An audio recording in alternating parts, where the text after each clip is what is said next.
Hello everyone, in this video, I will show you how to repair corrupted system files in Windows 11 using command prompt. First, open the command prompt as an administrator. Click on the Start button and type CMD.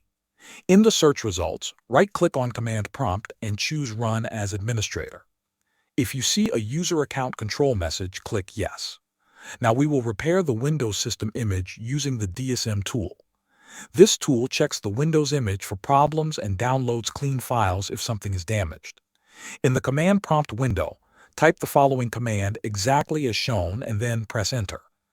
DISM/online/cleanupimage/restore health. This process can take some time. Do not close the window while it is running. After DISM finishes, we will scan and fix system files using SFC.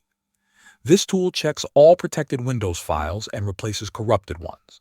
Open the command prompt window again if you closed it, type this command and press Enter. SFC/scano.